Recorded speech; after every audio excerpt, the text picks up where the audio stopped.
Okay, so last night's episode of The Bachelorette was pretty cray-cray, as always.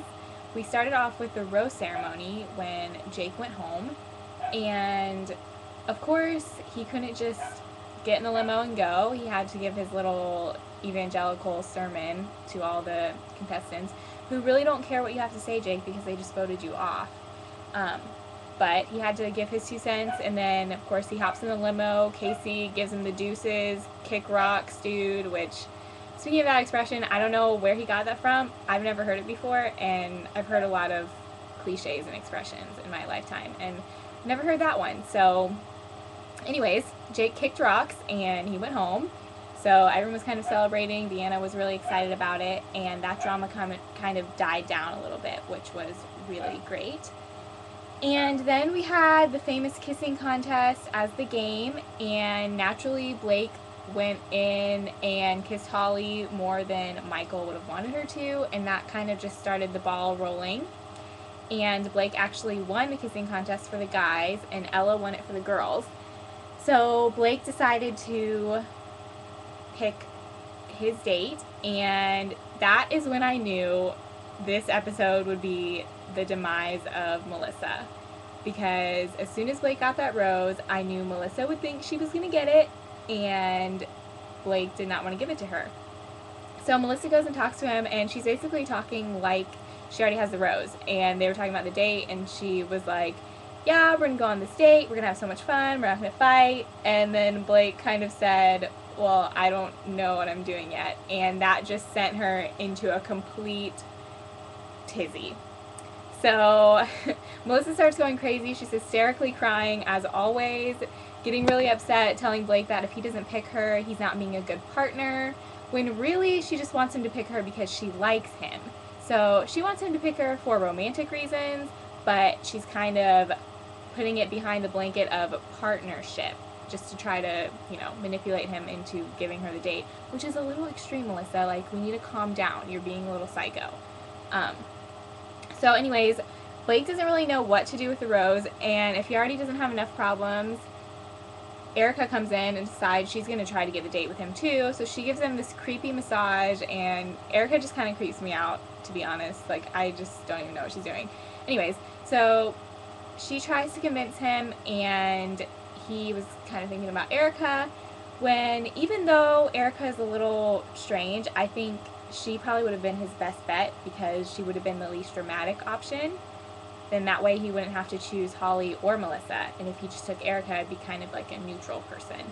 But in the end, Blake didn't do that. He picked Holly for the date, and that just started everything going. Melissa immediately went crazy as soon as he gave the rose to Holly, and Holly was excited about it, but she couldn't act like it because Michael was there and Melissa was going nuts. So it was just really, really dramatic.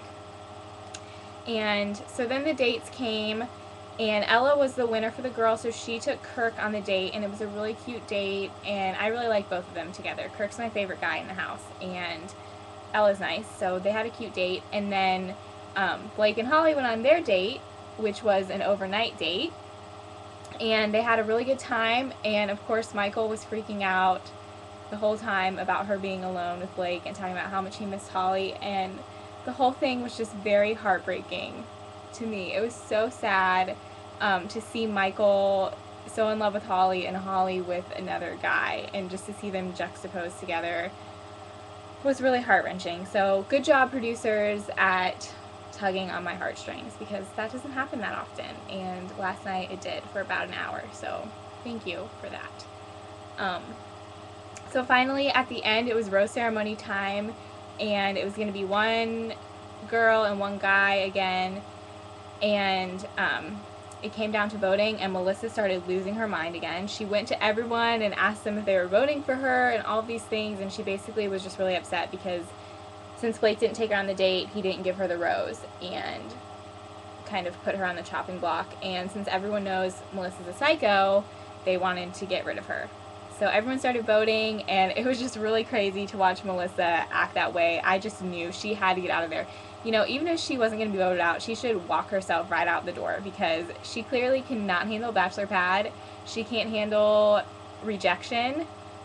and she just can't seem to handle anything in life because she's crazy. Every single time she's on TV, she's nuts. So I really needed her to get out of there because she was giving me high blood pressure, and I just need Melissa out.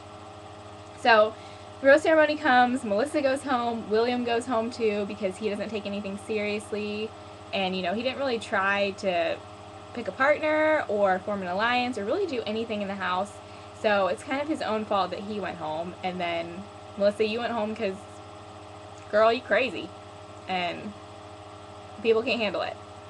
So that's that. And then we also had a little Dancing with the Stars PR press conference deal in the middle of the show, which took up about 10 minutes. I heard that Snooki was going to be on this season, and I didn't see her. So I hope Dancing with the Stars doesn't take over again, because if I'm not going to see Snooks, I don't really care about that. So that happened. And then the show ended, and something that I noticed didn't happen was Phantom.